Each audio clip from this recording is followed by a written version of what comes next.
Moving from the plays of Aeschylus, we're going to now move into a couple of plays, one by Sophocles and one by Euripides. These three playwrights, Aeschylus, Sophocles, and Euripides, make up the three greats of ancient Athens, and we'll have a chance to sample each of the materials that survive from these poets. In the case of Oedipus, or in the case of Sophocles, we're going to look at this play, Oedipus. The question that we run into here is a question that we're used to. We've seen it in the case of Odysseus. We talked a lot about the question of identity. What makes up a Greek identity?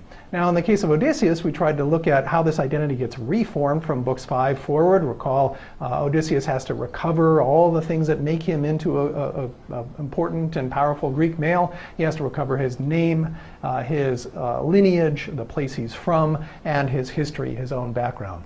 What Sophocles does in taking the story of Oedipus is to turn it into another treatment of this question of identity. But in the case of Oedipus, the question of identity at each turn is inverted. Things are turned upside down and knocked all a-kilter. For Sophocles, the question of the name comes up. Yes, what's Oedipus's name? Well, he doesn't quite understand what it is. It's going to come back to get him.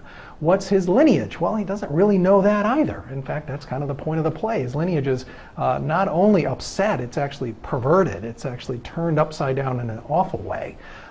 His background, where is he from? What city is he from? We don't know that.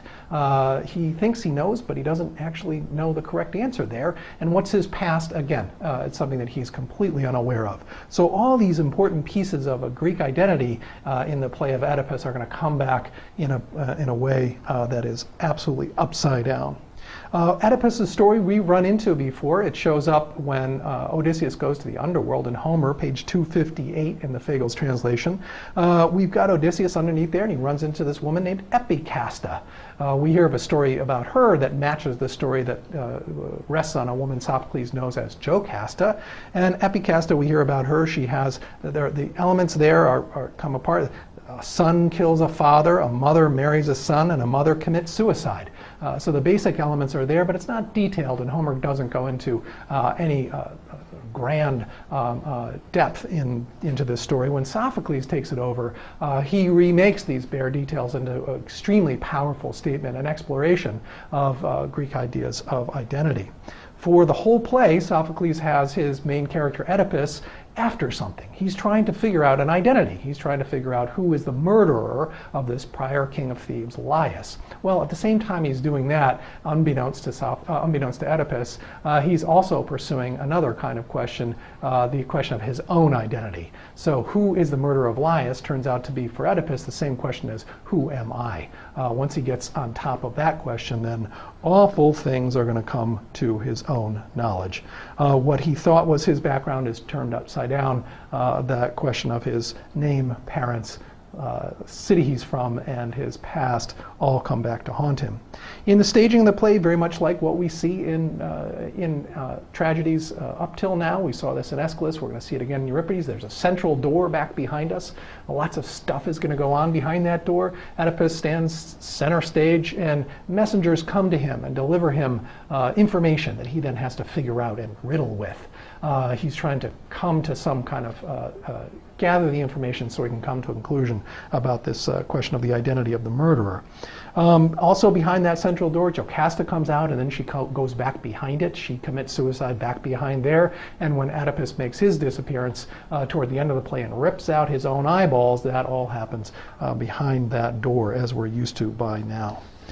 There are background pieces to this play, not least the scene depicted famously on this beautiful piece of ceramic. Oedipus has an interesting background. We learn it as the play goes on. It comes out, some of it in choral odes, sometimes in the reminiscences of some of the characters, but I thought it might be useful just to give a kind of schematic overview of this past, all that's happened to Oedipus before the play, such that as it's going on, we can focus on what happens in the action of the play itself. Oedipus is born, yes indeed, he's born from Laius and Jocasta, and they are upset that there is this infant that's arrived to them. There's been an oracle, in fact, that the person will overthrow Laius. He then decides to expose the baby, to leave the baby out on a hillside. The idea is that the baby was going to wind up being a gift to the gods and won't be around anymore. He gives this nasty duty off to one of his servants, who takes the child with him out onto the hillside, a shepherd. He meets up with a shepherd from Corinth, and rather than exposing the child, gives over baby Oedipus to this Corinthian shepherd. The Corinthian shepherd then goes back down to Corinth and presents it to the king, who just so happened to be looking for a child himself with his wife. They then take over this baby. Thrilled, they adopt it into their family, call it their own. The king raises the child, and all is well until Oedipus hears another oracle, which tells him that all is not quite right with him and that at some point he's going to kill his father and marry his mother. He then runs away from who he thinks his father and mother are, and on the way kills a man at a crossroads. When he does, he comes over to the city of Thebes, having just killed the person that turned out to be Laius, and they're having an awful time because there is this Sphinx that is plaguing their city, and it won't leave until someone is capable of answering its riddle. Well, Oedipus is a very smart man. He can go off and answer the riddle of the Sphinx. The Sphinx then shrivels up and goes away. The plague is lifted, and an extreme example of xenia, the people of Thebes say, wonderful, you're our hero. You saved us from this awful plague. Please come in, have our kingdom, marry our queen. Welcome, you can be our new king. Oedipus is thrilled, takes that up. All seems to be perfectly ready. This just recently widowed queen, conveniently, turns out to be Oedipus's new wife. But then all is still not quite right. In Thebes, another plague arrives from Apollo, and it's here that our story begins. Oedipus discovers that the plague was sent because of the murder of Laius. The murderer was never found, and there's going to be trouble. The story is going to unfold from here, and we're going to focus next on some of the themes that come up.